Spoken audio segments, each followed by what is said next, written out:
ማልቀስም አልቻለም መጮህም አልቻለም ምክንያቱም የሰው መጋዘን ውስጥ ነን ግን ቢሆንም በውስጣችን አልቅሰናል ይሄ የሚያላቅሰን ሰው ፈልገሽ ታጪ አይነት እጄን ላይ መስቀል ሰርቶ ይማሩልኝ እናረሳው እሁድ አራዳ እንደሚደውሉልኝ እንደሚያግዙኝና ከዚህ ስቃይ እንደሚያስወጡኝ ነግረውኝ ነበርና እነሱ ተስፋዎቼ ነበሩ ምለውልኝ ነበር ከፈጣሪም ጋር ደግሞ ለምን ፈጠርከን ለምን ካይምሮ ጋር ብዙ ግጭቶች ነበሩ እሁድ አራዳ ከሞቱት ወገን እንዴት አልሆንኩም እንዴት አለፍኩት እንዴት ሊያሳልፈኝ ቻለ ህገወጥ ደላሎች እያተረፉ ነው የሰው ልጅ እንደ እቃ እየሸጡ ነው እሁድ አራዳ ስሜ ዳንኤል አብርሃ እባላለሁ የመጣሁት ከእንግላንድ ነው 23 የሚል መጽሐፍ በቅርቡ ለገበያ አቅርቤ ከህዝቡ ጋር ለመተዋወቅ እንዲሁም ስለ ስደት አስከፊነት እና ሌሎች ደግሞ የህይወት ታሪኬን ይዤ ቀርቤያለሁ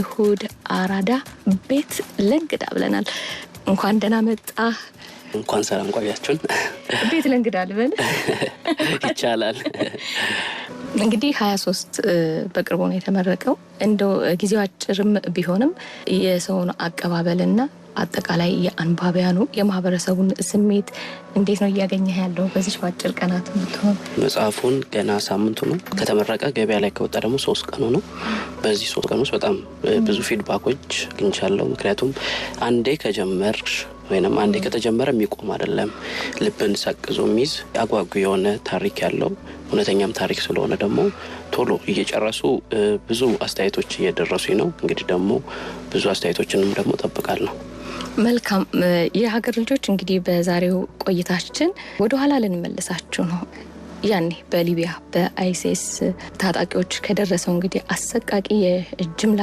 ጭፍጨፋ በህይወት ተርፎ 23 የተሰኘ በግል ህይወቱ ላይ ባሳለፈው ውጣ ውረዶች ላይ ያተኮረ መጽሐፍ ከጻፈው ከዳንኤል ጋር ቆይታ እናደርጋለን እንግዲህ ያን ጊዜ ያስታውስ ደግሞ ዛሬ ላይ ወጣቱ ሊማርበት ሊያተርፍበት የሚገባውን አንዳች ቁም ነገርም እየተነጋገርን ቆይታ እናደርጋለን ወደ ኋላ ለመልስ ነው ዳኒ በተለይም ደግሞ ስለ ህይወት ፈተናዎች ነው ያነሳን የምናልፈውና ከዚህ ጉዞ ከአዲስ አበባ ወደ ሊቢያ በረሃ ወደ ስደት ለመነሳት የወሰንክበት ጊዜና ያንን ወቅት ብታስታውሰን ከአዲስ አበባ እንነሳ ያው እንግዲህ መነሻዬን ከአዲስ አበባ አርጌ መተማ ከመተማም ሊቢያ ነበር ጉዞዬን ያረኩትና ያው እንደማንኛውም ስደተኛ ብዙ መረጃ ባይኖረኝም የመንገዱን የጉዞውን ሁኔታ ባይኖረኝም ግን ምክንያት ነበር ለስደት የወጣሁበት የማንነት ጥያቄ ወይንም ሽሽት ላይ ነበርኩኝ ከራሴ ጋር ሽሽት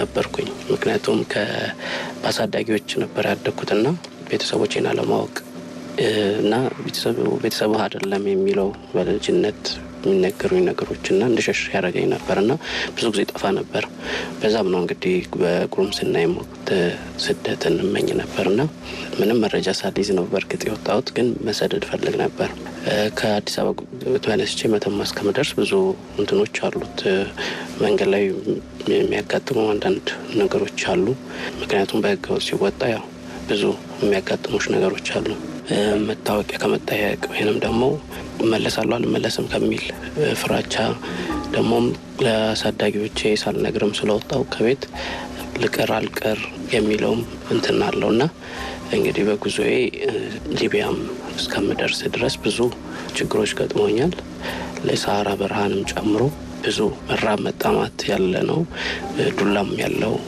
ጉዞ ነበር ያረግነውና በአስቸጋሪ ሁኔታ እንግዲህ ሊቢያ ደርሻለሁ ሳይ አሁንም ገና ወጣት ነህና ምን ያህል እድሜ ቢሆን ነው የዛን ጊዜ አንተ ወደ ስደት ስትነሳ ለስደት ስነሳ እንግዲህ የ20ዎቹ መጀመሪያ ላይ አካባቢ ሆኜ ነው ለስደት የወጣሁትና ያው ምንም ነገር አላውቅም የቤት ልጅ መባል ፈሪ ድንጉጥ መባል አይነት ሰው ነኝ ግን ያው አንዳንዴ ከአይምሮሽ ደግሞ ካንቺ በላይ የሚሆንበት ጊዜ አለና እንግዲህ ጫካኝ ሆኜ ወስኜ ወጥቻለሁ በዛ ጊዜ ከ11 አመት በፊት ማለት ነው 11 አመት በፊት ነው አሁንም ወደዛ ዘግናኙ የጅምላ ጭፍጨፋ ከመሸጋገራችን በፊት ግን በአንተ በጉዞ ውስጥ ምናልባትም በጣም ማትረሳው ከባዱ ጊዜ ምንድን ነበር? ምን አሳለፍክ? ያው እንግዲህ የስደት ጦር የለውምና ምንም የለውም እና በደላሎች ጭካኔ እንዲሁም ደግሞ በአገሪቱ ደግሞ በጦርነት ላይ መሆኗ በወቅቱ ሊቢያ በአራት ተከፍላ በጣም ጦርነት ነበረ።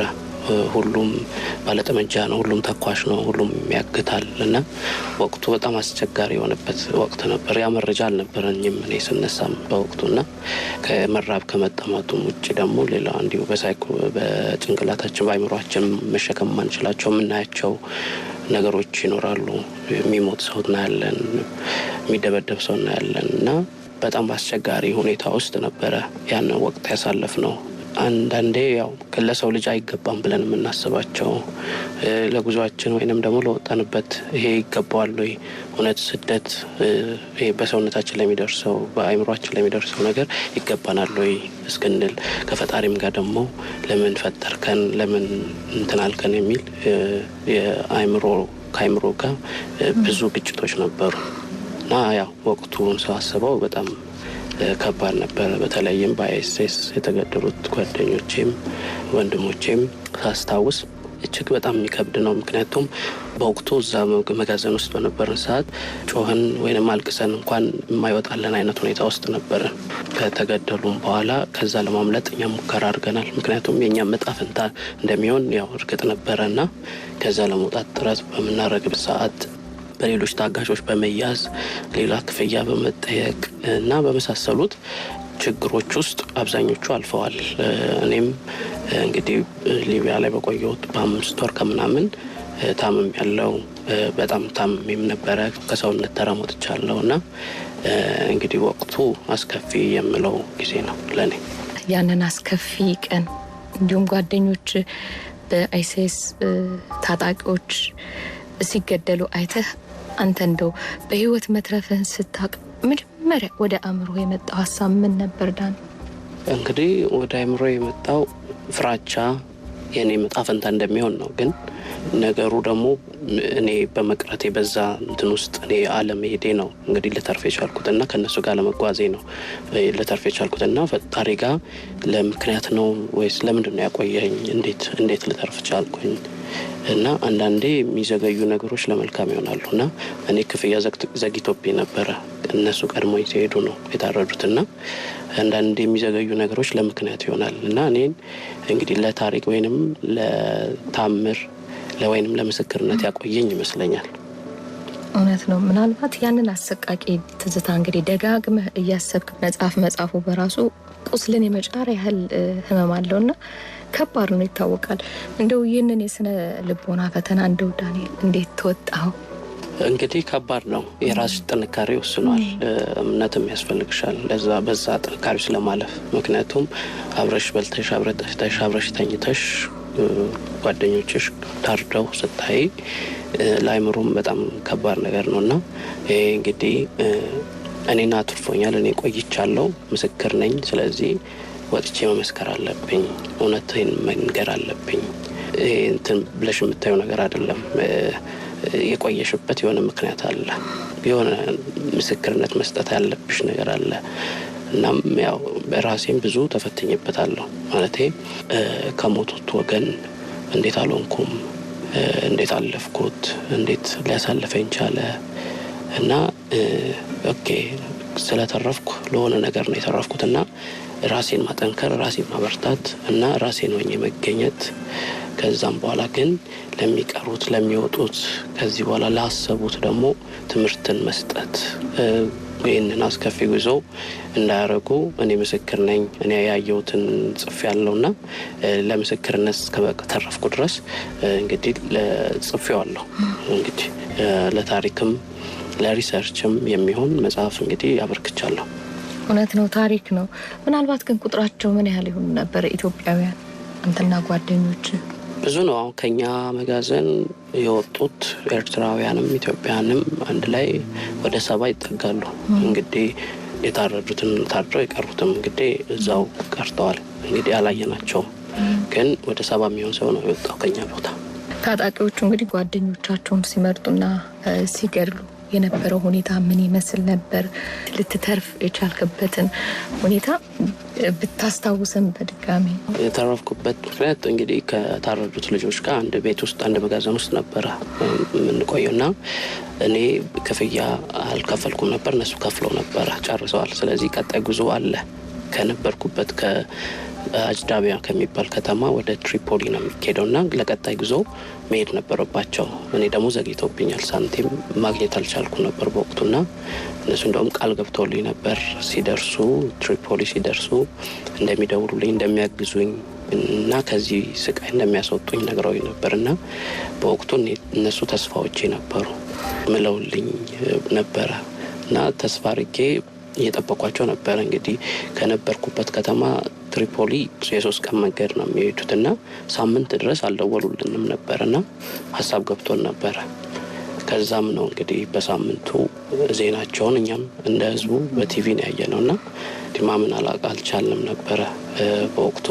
ምንድን ነበር የተሰማችሁ ስሜት በተለይ ያን ዜና ስትሰማ? ዜናውን ስትሰማ እንግዲህ አንደኛ ማልቀስም አልቻልንም፣ መጮህም አልቻልንም። ምክንያቱም የሰው መጋዘን ውስጥ ነን። ግን ቢሆንም በውስጣችን አልቅሰናል። ይሄ ከሰው ፈልገናል። ይሄ የሚያላቅሰን ሰው ፈልገሽ ስታጭ አይነት ብቸኝነቱ እዛ ውስጥ በቃ ሰው አለመኖሩን፣ የራስሽ ሰው አለመኖሩን ከዛን ደግሞ የእኛ ጣፈንታ ደግሞ እንደሆነም ስናስበው ያው አቅምም አልነበረንም ያንን ራሱ ለማልቀስ ራሱ። ምክንያቱም እኛ ራሱ እርቦን ነበር፣ ተጠምተናል፣ አቅም የለንም ራሱ የነበርንበት ሁኔታ። ግን እንደዛም ሆኖ እንግዲህ ያው ራሳችን እስክንስት ድረስ ራሳችን ስተን ነበረ በወቅቱ ዜናውን በንሰማ ሰዓትና እንግዲህ ውሃም አድርገው ምናምን ያው እንትን ብለውናል። ከባድ ወቅት ነበር ያሳለፍነው። ነው በጣም ከባድ ነው። ከዛ በኋላ ምን ያህል ጊዜ በዛ በኮንቴነር ውስጥ ቆያችሁ? እዛ መጋዘን ውስጥ እንግዲህ ከዛ በኋላ ያው እንግዲህ ሁሉም ተደናገጠ፣ ሀገርም ሰማ፣ እኛም ተከፈለልን። በእነሱ ሞት ለእኛ ሽረት ሆነልን በወቅቱና ያ ባይሆን መልካም ነበር። ወጣን። ከዛም እዛችሁ ከተማ ላይ ከዛ መጋዘን ብቻ ከዛ ኮንቴነር እና መጋዘን ወጥተን እዛው ከተማ ላይ ሌላ ደላላ ማፈላለግ ጀመርን። ምክንያቱም ወንድሞቻችንን ባሳጡን ደላሎች አንሄድም ብለን ሌሎች ደላሎች ማፈላለግ ጀምረን ነበር በወቅቱ። ከዛ በኋላ እንዴት ነበር ጉዞ? እንግዲህ ጉዞ ያው ገና ብዙ ይጠብቀናል። አሁን ከነበርንበትም ከተማ ዋና ከተማው ለመድረስ ብዙ ስቃይ እንግልት አለው። ባህርም ይጠብቀናል እና ያንን ለማለፍ ብዙ መስዋዕትነት መክፈል ነበረብን። እንግዲህ በወቅቱ እንደነገርኩሽ ጦርነት ላይ ናት ሀገሪቱና ብዙ ኬላዎችን ማለፍ ይጠበቅብናል። ከ30 በላይ ኬላዎችን የተደበቅን ቀን አንዳንዴም ደግሞ ሌሊት ነበር የምንሄደውና በኮንቴነርም በፒካፕም ተጭነን የምንሄድባቸው እንትኖች በጣም ስቃይ የተሞላባቸው ነበሩ። እንግዲህ ባህር ጋር ራሱ እስክንደርስ ድረስ ራሱ የነበረው እንትን በጣም ከፍተኛ ችግር ነበርና ባህሩ ደግሞ እስኪረጋጋ መጠበቅ አለብን። እዛም 2 ወር ቆይተናል ባህሩ እስኪረጋጋ። በዛም ወቅት ደግሞ እኔ በጣም ታምሜ ነበረ። ምክንያቱም የተላላፊ በሽታዎች አሉ፣ ህመሞች አሉ። በቂ ምግብ ስለማናገኝ አቅምም ስለሌለን በቃ ተዳክመናል። ወጣም ወረደምና ራሴ ላይ ሞት እስከ መወሰን ድረስ የሚያደርስ ስቃይ ውስጥ ነበርኩኝ። በተለይም ባህር ላይ የመያዝ አጋጣሚም ሊኖር ይችላል። ምክንያቱም የባህር ኃይሎች ባህሩን ይቃኛሉና ያኔ ከተያዝ ወደ እስር ቤት ነው የምትሄጂው። እንግዲህ በእድል ነው የምታልፊው ባህሩንም ቢሆንና አሁን ያንን ስቃይ ላለመቀበል ራሴን ባህር ውስጥ ተላለው የሚል ውሳኔ ላይ እስከመድረስ ደርሼ ነበር በወቅቱ። በጉዞ ውስጥ መቼም በጣም የተለያዩ መከራዎችን ፈተናዎችን አይታልና ምናልባት በሞት ያጣቸው እንደዚህ ደግሞ ከዛ በኋላ ያለ አስከፊ የምትላቸው ማትረሳቸውም ደግሞ ከሊቢያው ጭፍጨፋ ውጪ ምንድን ነበር? የሊቢያው ጭፍጨፋው ነው ብዙ ጓደኞቻችንን እንድናጣ የሆኑበትና እንግዲህ ያው መራቡንም መጣማቱንም ችለን እንግዲህ ያው አብዛኛው ያልፋል። ግን ለሰው ልጅ የማይገቡ ለስደት ለመውጣት ሰውነትሽን ራስሽን ማጣት እስከ መድረስ የሚያደርስ መሆኑ በጣም ያሳዝን ነበር እና እንግዲህ ወንድሞቻችን አጥተናል። እኛ አልፈናል። ግን ጠባሳው ደግሞ አይለቅም። እውነት ነው። ጠባሳው የማይድን ህመም ነውና ቁስሉን ለማከም በጣም ብዙ ጊዜ ይወስዳል፣ ረጅም ጊዜ። አንዳንዱ በዛው ተሰብሮ ይቀራሉ በዛ ቁስል ውስጥ ያሉ፣ አንዳንዱ ደግሞ ጠንከር ያሉ እንደኔ አይነቱ ደግሞ ራሳችንን አክመን ነገ ደግሞ ለሚነሱ ለሚወጡ ደግሞ ትምህርት ይሰጣል ብለን ያሰብነውን መጽሐፍ ይዘን መጥተናል። መልካም ዳኒ፣ የጉዞ መዳረሻ የት ነበረ? ከዛ ካስከፊ ስደት በኋላ መዳረሻ ነው ታደረክ? እንግዲህ ካስከፊ ስደት በኋላ አሁን ላይ ያለውበት ከሆነ በእንግላንድ ዩኬ ነው የምኖረውና ያንን አስቤ አይደለም እኔ የወጣሁት። እኔ ሽሽት ነበረ፣ የትም ቢሆን መሸሽ ነበረ። ሱዳን ነበር ያሰብኩት። ከሱዳንም ሳልናስበው ጣልፈው ነው ሳራ በረሃ ላይ ራሳችንን ያገኘ ነው። ከዛም ደግሞ እያለ ያው ብዙ የአውሮፓ ሀገሮችን ጣሊያንም ጀርመንም ነበርኩና አሁን ላይ የሚገኘው በእንግሊዝ ነው የምንገኘው። እስኪ ወደ መጽሐፉ ደግሞ እንመለስ። ስለ መጽሐፍ ስለ 23 ማለት ነው። ይህንን ታሪክ እንግዲህ በመጽሐፍ መልክ ለዓለም ለማካፈል የወሰንክበትን እንግዲህ ዳንኤል ዋነኛ ምክንያት ምንድን ነበር የሚለውን ለማወቅ ፈለግኩ። እንግዲህ እንደምታዩ ነው ስደት የሚቆም ነገር አይደለም። በተለይም ወደ ኢሮፕ ሲመጣ ከብዙ ሀገር ስደተኛ አለ። ኤርትራውያን፣ ኢትዮጵያውያን፣ አፍሪካውያን በጣም ይሰደዳሉ። ሶሪያውያን በጣም ይሰደዳሉ እና ስደት የሚቆም ነገር አይደለም። ግን ይሄ አስከፊውን ስደት እንዴት እናስቆመው ነው። ቢያንስ እኛ በእኛ ወቅት ስደት ስናስብ ብዙ አማራጮች አልነበሩንም። አሁን ላይ ያለው አማራጮች የሉም። አሁን ጊዜው ዘምኗል። በትምህርትም ትሄጃለሽ፣ በቪዚትም ትሄጃለሽ፣ በስራም ትሄጃለሽ። አማራጮች አሉ። ያኔ አማራጮችም አልነበሩንም። ያንን አሁን ጊዜው ተቀይሯል። ስለዚህ እነዚህ አማራጮች ባሉበት ያንን አስከፊ መምረጡ፣ በተለይም እዛ አስከፊው ስደት ላይ ብዙ ብር ነው የምትጠየቂው።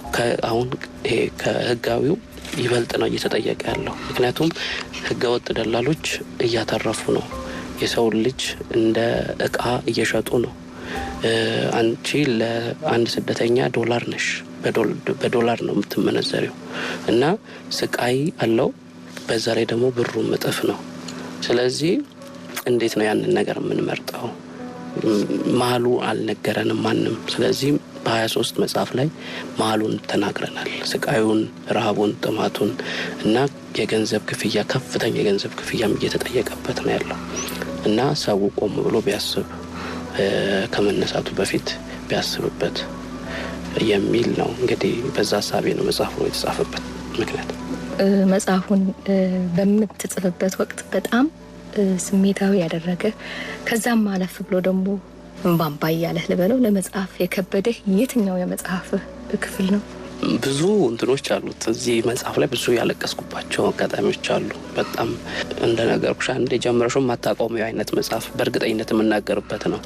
ምክንያቱም እኔ ከአሳዳጊ ሳልነግራት ወጥቼ ራሴ ሊቢያ ላይ በማገኝበት ሰዓት የነበረው እንትን በጣም አስቸጋሪ ነበር። ምክንያቱም አንደኛ አሳዳጊዎች ሲያሳድጉሽ ያላቸውን የሚያካፍሉት ከልጆቻቸውን ቆርሰው ነውና እኔ ያሸሸኝ የነበረው ምንም ጎሎብኝ አይደለም። ገባሽ? እንዲሁ አይምሮዬ ላይ የተሰጡኝ እንትኖች ናቸው ሽሽትን ያስመረጠኝና እንደ ካድኳት አይነት ነገር ይሰማኝ ነበር። በጣም ልቤ ይሰበር። የእሷ ግፍ ነው እንደዚህ የምሰቃይበት እስከ ማለት ድረስ ያኔ በጣም አለቅስ ነበረ። የታመምኩበት ወቅት በጣም የተሰቃየሁበትን ስጽፈው ያመኝ ነበረ። በተለይም ደግሞ አሳዳጊን ጀርመን ሀገር ሆኜ ሳጣት በህይወት እኔም ወረቀት ባልነበረኝ ወቅት ስለነበረ መምጣትም ሀዘኔን መወጣት ባልቻልኩበት ጊዜ ስለነበር እሱንም ስጽፈው በጣም ልቤን የቆስለኝ ያደማኝ ነበርና ብዙ እንትኖቼን ትራውማዎቼን በርግጥ ስጽፋቸው እያከምኩኝ ነው። በርግጥ ግን ያንን ጊዜ ሳስበው የሚያስታውሰኝ ከወንድሞቻችን ሞት የነሱም አለበት የነሱም ሞት እና እነዚህ አሁን ያነሳውልሽ እንትኖች በጣም ብዙ ይሉኝ ነበረ ስጽፋቸው። መጽሐፍ እንግዲህ ከታሪክ መዝገብነትን ባለፈ ለኢትዮጵያውያን ወጣቶች ምን አይነት ትምህርት እንዲሰጥ ትፈልጋለህ ዳንኤል? መጽሐፉ የተጻፈበት ዋናው ወጣቱ ጋር እንዲደርስ ነው። እንዲያስብ፣ ቆሞ እንዲያስብ ነው። ህገወጥን ምርጫው እንዳያረግ ነው። ምናልባት አንተ አልፎልሃል፣ አንተ እዚህ ቦታ ደርሰ ነው የሚሉ እንትኖች አሉ። ምክንያቱም መሀሉን ስለማያውቁት ነው ያንን የሚሉት። ሶሻል ሚዲያ ላይ የሚፖስተውን ፎቶ ነው የሚያዩት። ሰው ያለፈች ያቺ መሀሏን ስቷታል። መሀሏ ብዙ ስቃይ ያላት ነው። አሁን መሀሏ ብዙ ችግር አላት። ራስን እስከ ማጣት የሚያደርስ ማንነትን እስከ ማጣት የሚያደርስ ስቃይ ስላለው ቆም ብለው አስበው አማራጮችን ቢያዩ ቢመለከቱ የሚል ነው እንግዲህ ዋናው መልእክቴ። መልካም። አሁንም ወደ ኋላ ለመለስን ነው ወደዛች ወደ አሰቃቂ ጊዜ በተለይም ደግሞ በህገ ወጥ ደላሎች ወይም ደግሞ በታጣቂዎች እጅ በነበራችሁበት ጊዜ ተስፋ እንዳትቆርጥ የረዳ ትልቁ ነገር ምንድን ነው? ብዙ ተስፋ እንዳትቆርጪ ተስፋ እንድታረጊ የሚያደርጉሽ ነገሮች አሉ። አንዳንዴ ከኔ ኋላ መጥተው ከፍለው ሲሄዱ ምናምን ተስፋ የሚሰጡኝ ሰዎች አሉ። አይዞክ ትወጣለህ አንተም ምናምን የሚሉ በተለይም ደግሞ የአሳዳጊ በቃ ደርሼ ራሴን ችዬ ሰው ሆኜ ቆሜ ማሳየት የሚለው እሱም ትንሽ ተስፋ ይሰጠኝ ነበርና በዚህ እንትኖች ራሴን ደግሞ ከትናንትናው ዛሬ ያለበት በህይወት መቆየት ከትናንት ከሞቱት አንተ በህይወት አለና ይሄን ምስክርነት መስጠት አለበትና ያልኩኝ ራሴን በማበርታት በማገዝ በማቆም ነው እንግዲህ ያን እዚህ ደረጃ ላይ እንትን የደረስኩት። መልካም። የሀገር ልጆች ኤፍኤም አዲስ 97.1 ነው እየተከታተላችሁ የምትገኙት። ከ23 መጽሐፍ ደራሲ ጋር ያደረግነውን ቆይታ እየተከታተላችሁ ነው የምትገኙት። ዳንኤል እንግዲህ ወደ ኋላ ስሜት ቢረብሹም ብዙዎች ደግሞ ካሳለፍከው ህይወት ትምህርትን ያገኛሉ ብለን ነውና ወደ ኋላም ወደፊትም መለስ እያልን ጨዋታችንን የምንቀጥለው ምናልባት በመጽሐፍ ውስጥ ስለ ጓደኞች ጽናትና ስለ መጨረሻ ቃላቶቻቸው ድርጊቶቻቸው የሆነ የመጨረሻውን ጊዜና ቀናትን ታስታውሳለና የገለጽከው ነገር ይኖር ይሆን? ያቺ የመጨረሻ ቃላቶቻቸውን ድርጊቶቻቸውን ያችን የመጨረሻዋን እለት በመጽሐፍ ውስጥ ስለዛ እናውራ። እነሱን ስታስባቸውስ ምን ይሰማሃል የሚለውንም ስሜት አንድ ላይ አድርገን ብታወራልኝ ደስ ይለኛል። የሰውን የመጨረሻ ቃል ያው እንትን ማለት ይከብዳል። እነሱ ቀድሞኝ በሚወጡበት ሰዓት የገቡልኝ ቃል ማለት አንዳንዴ ሰው ነንና ነገያችንን አናውቀውም። ነገ እንደሚሞቱ አያውቁም እነዚህ ሰዎችና እኔን ሲያበረቱኝ ያበረቱበት መንገድ አይዞክ ያሉኝ እኛ አለንልህ ማለታቸው እና ይሄ ሰው መሆናቸው እና ለኔም ተስፋ መሆናቸው የመጨረሻ የነበረን ቆይታ ራሱ ወጣው ቃል ላይ ወጣው ከእንደገና መንገድ ጥሩ አይደለም ተብሎ ተመልሰው ነበር። ከዛን ደግሞ በነጋታው ግን ተዘጋጁ ተብለው ጥሩ አጋጣሚ ነበርና በቃ ልክ ሲሄዱ ብቸኝነት ተሰምቶኝ ነበር። በቃ ጥለውኝ ሄዱ ብቻዬን ቀረው የሚል ስሜቶች ነበሩ። ደሞም ሲመለሱ ደግሞ መንገድ ጥሩ አይደለም ደስ ብሎኝ ነበር። ቢያንስ ማወር የምትተነፍሽ ሰው ትፈልጊያለሽ የምታወሪው ጊዜው አይሄድም። በቃ ቁጭ ብለሽ ነው የምትዩ ስታስቢ ስትጨነቂ ነው የምትዩ በጣም ፈንታሽ ምንድነው የሚለውን ስታስቢ ነውና እንትን የምትዩ እማረሳው እንግዲህ ቃል የገቡልኝ የማሉልኝ እጄን ላይ መስቀል ሰርቶ የማሉልኝ እናረሳው እኛ እናስወጣለን የሚለው ቃል ሁሌም ውስጥ ያለ። ያን ስታስበው ታዲያ ስሜቱ እንዴት ነው? ስሜቱ ከባድ ነው። አንዳንዴ እኛ የምንፈልገው ግን ማይሆን ነገር አለ። እኛ የምንሻው ፈጣሪ ደግሞ ያስተካከለልን መንገዶች አሉ። እንግዲህ ፈጣሪ ሁሉንም በኩል ነው የሚያየው። እነሱ ስለማይወድ እኔ ስለሚወድ አይደለም ያተረፈ እሱ የራሱ ምክንያት አለው። እኔ ማንም ሆኜ አይደለምና ያቺ አጋጣሚ ባትፈጠር ባይሄዱ ታያለሽ ውስጥሽ በቃ ቢቆዩልኝ ቢኖሩልኝ ታያለሽና ከባድ ነው። ስሜቱ ከባድ ነው፣ መግለጽ ይከብዳል። 5 ወር ነው የቆየው ሊቢያ እንደነገርከኝ አይደለ? ያቺ 5 ወር እንዴት ነበረ ስታሳልፋት የነበረችው? 5 ወር በሊቢያ ህይወት ምናልባትም ጠበብ ስናደርገው በኮንቴነር ላይ የነበረ ህይወት ሰቆቃ ነው እንግዲህ የታወቀ ነው። ይሄ በቀን አንዴ ነው ምግብ የምንበላው። ውሃ የማይታሰብ ነገር ነው። ህመሙ አለ። ይሄ አንድ ቦታ ባልሆነም 2 ወር የሆነ ቦታ ነበር። 1 ወር የሆነ ቦታ ባህር ላይ 2 ወር ብቻ ለቅሶ ነው። ሁሌም ለቅሶ ነው፣ ሰቆቃ ነው እና የዛ ቦታ ጥሩነቱን አላየውም። ምንም ጥሩ ነገር አላየውም።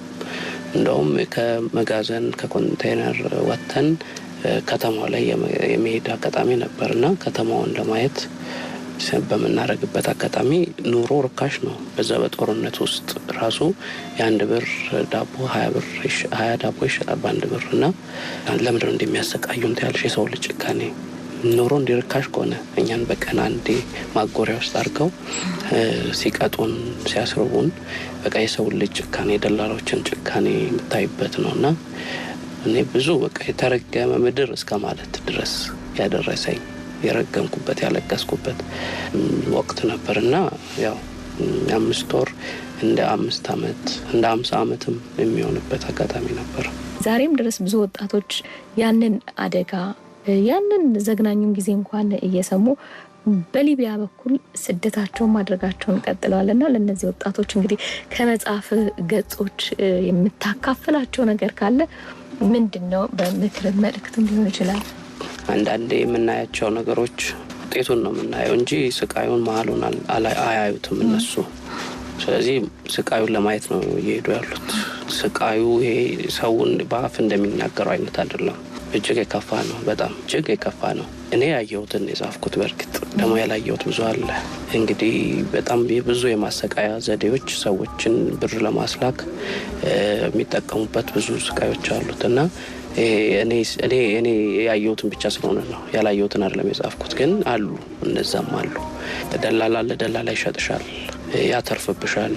ከዛም ቤተሰብሽ ጋር እየተደወለ እየተገረፍሽ ቤተሰብሽ እንዲያውቅ ይደረጋል። ቤተሰብ ደግሞ ከአቅም በላይ ነው ያ ገንዘብ።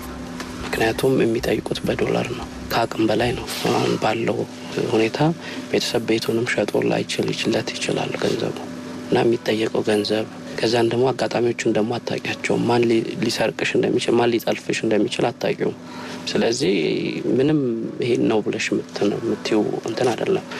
ስለዛም ወጣቱ ቢያስብበት በደንብ ቢያስብበት ቆሙ። መሀሉን ደግሞ 23 ላይ ቢያነባው የነበረንን ስቃይ የነበረንን ፍዳ ቢያየው የተሻለ ነው ብዬ አስባለሁ። የሊቢያ እሳት ወይም የሞት ሸለቆ ተብሎ የሚጠራው ያ ጉዞ ዛሬ ላይ ላለ ማንነትህ ዳንኤል ምን አይነት ትርጉም ሰጥቶታል? እንዳልኩሽ ቅድምም ጠባሳው አይለቅም ብዬሻለሁ። እንደየሰው ይለያያል ነው። በዚህ ጉዞ አድርጎ ዩሮፕም የትም የደረሱ ግን ተሰብረው የቀሩ አሉ። ምክንያቱም ያ ሁሉ መከራ የወሰዱት የተቀበሉት መከራ እዛ ሲደርሱ ምን ትርጉም ያጡበት አጋጣሚዎች አሉ። ከዛም ደግሞ አውሮፓም አሜሪካም ከደረሱ በኋላ ወረቀት የማግኘት ችግሮች አሉ።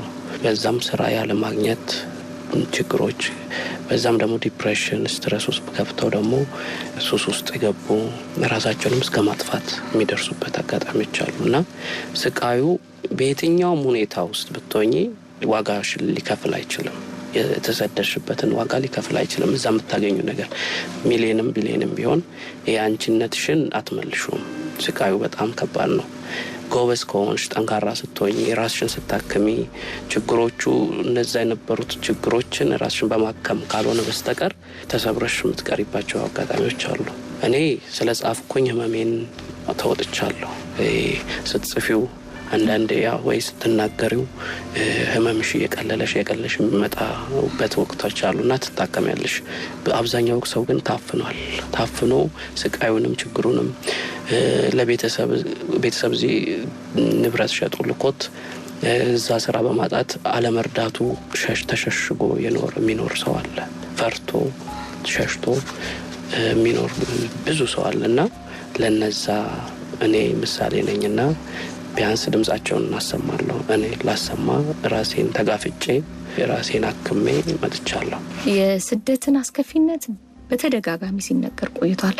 ምናልባትም አሁንም ደግሞ መሰራት ያለባቸው ስራዎች አሉና የሚመለከታቸው አካላት ቤተሰብን ጨምሮ ሊሆን ይችላል እንዲህ አይነት ታሪኮች እንዳይደገሙ ምን ማድረግ አለባቸው ብለህ ታምናለህ? እንግዲህ እንዳልኩሽ ነው። ስፔሻሊ ወጣቱን እየተሰደደ ያለው ወጣቱ ምንድነው የሚፈልገው ብሎ ማዳመጥ እንደ መንግስትም የሚሰራው ስራ ላይ ሰፖርት ቢደረጉ።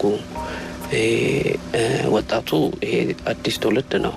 የፈጠራ ችሎታ ያለው ነው። እጁ ላይ ብዙ ነገሮች አሉና ያንን ፍላጎታቸውን በማዳመጥ በማገዝ እዚሁ የሚቋቋሙበትን ወይንም ደግሞ ሀገር የሚቀይሩበትን መንገዶች ቢመቻቹ። ቤተሰብም ቢሆን ለስደት ሲሆን ነው ብርም ገንዘብም ማውጥቶ የሚሰጠውና እዚህ ለስራ ሲል ማንም አይሰጠውም ለወጣቱ እና ቤተሰብም የሚለወጥበትን ነፍሱን የሚያድንበት ራሱን የሚያወጣበትን መንገድ ቢሰጠው ወይንም ገንዘብም ይሁን ሀሳብም ቢሆን ቢሰጠው ለወጣቱ ተገቢ ነው። ወጣቱም ደግሞ ቆም ብሎ አስቦ የራሱን ፈጠራ የራሱን ችሎታ ባለበት ቦታ ላይ ሆኖ ቢጠቀምበት እድሉን ቢጠቀምበት ነው የምለው። መልካም። ምናልባት በመጨረሻም መጽሐፍን አንብቦ የጨረሰ ሰው በአእምሮ እንዲቀረጽ የምትፈልገው አንድ መልእክት ምንድን ነው ዳንኤል? እንግዲህ መጽሐፌን አንብቦ የጨረሰ ሰው ይሄ አሁን ስደትን ብቻ አይደለም ባለብሽበት ቻሌንጅሽን እንዴት ተወጣሹ ነው ያለፍሽበትን። አሁን ምናልባትም የሆነ ትንሽ ነገሮች ከብደውሽ ወይ ጉዳዩን ብለሽ የተውሻቸው ነገሮች ሊኖሩ ይችላሉ።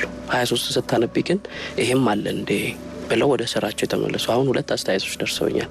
የሆነ ስራ ጀምረው ትተውት ከዛን መጽሐፉን አንብበው ወደ ስራቸው የተመለሱ ቀጥለጥ ብለው። ምክንያቱም ካንቺም ይባሳል ካንቺም ስቃይ ይብሳል ካንቺም ቻሌንጅ ይብሳልና ወደ የባሰው ሳይሆን ያለችሽን እቺ ጥቃቅኗን ነገር ፊክስ ማድረግ እንዳለብሽ የሚያሳይ ነውና በስደትም ይሁን ባለሽበት የህይወት እንትን ሊጠቅምሽ ይችላል ብታነቢው ብዬ ነው የማስበው። ከመጽሐፍ ገጾች አንድ አንቀጽም ሊሆን ይችላል ልታነብልን ትችላለህ? እሺ ላምብልሽ። የጀርባ ገጹን እጅግ ፈራን ወይ መንገድ አናውቅ ወይ ስልክ የለን ወዴት እንሄዳለን? የቀን ሰራተኞች 6 ብቻ ነን። ቻዶቹ ትተውን ሄዱ፣ እኛ ብቻችንን ቀረን። ግራ እንደተጋባን አንድ መኪና እየተንቀሸቀሸች መጣች። ሊቢያኖች ናቸው፣ ልጅ እግር ናቸው። ተአል አለን አንደኛው፣ ኑ ማለቱ ነው። ሀበሺ ሲለን ምርጫ አልነበረንም፣ አዋዋል ነው። በጥፊ በእርግጫ ያጣድፉን ያዙ። ግራ ገባን፣ ምን እንደፈለጉ ራሱ አልገባንም። መኪና ላይ እንድንመጣ አዘዙን። መሳሪያ ስለያዙ ማንም ቢላል። ሽጉጥን ስልክ ላይ እንዳለ ጌም ከሚያዩ እብድ አፍላ ወጣቶች ጋር ማን ይሳፈጣል? መኪናው ላይ እየተንቀጠቀጥን ወጣን። በፍጥነት እየነዱ ከአካባቢው ይዘውን ጠፉ። ተለቅ ያለው ጠመንጃ ወደ እኛ ወድሯል። ሌባና ፖሊስ ወይ እቃቃ መጫወት የነበረበት ልጅ ሽጉጥ ይዟል። እንዳገቱን ለመረዳት ብዙ እውቀት አያሻም። ከመኪናው ላይ ዘለን ለማምለጥ ፈለግን፣ ግን እንደማናመልጣቸውና እንደሚተኩሱብን ግልጽ ነው። በዚያ ላይ ከነርሱ አምልጠን የባሰው አይኤስ ላይ ልንወድቅ እንችላለን። እባብን ብንቀብረው ከስር ጊንጡ ሊወጣ ይችላል። ሀገሩን አናውቅ፣ ቋንቋውን አናውቅ። ስለዚህ በትዕግስት የሚወስድን ቦታ ሄድን። የሆነ ግቢ ውስጥ አስገቡን። በሰደፍ እየደቁን ከመኪናው ላይ አስወረዱን። መጠነኛ መጋዘን ወደምታክል አንድ ክፍል ውስጥ አስገቡንና በሩን ዘጉብን ይላል።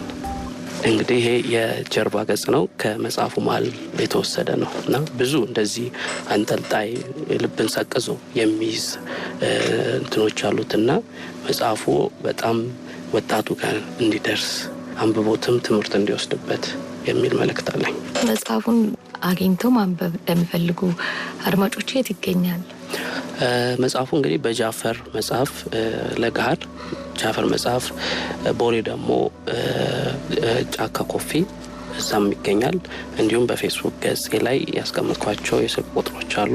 0912675653 ቢደውሉ መጽሐፉን ማግኘት ይችላሉ።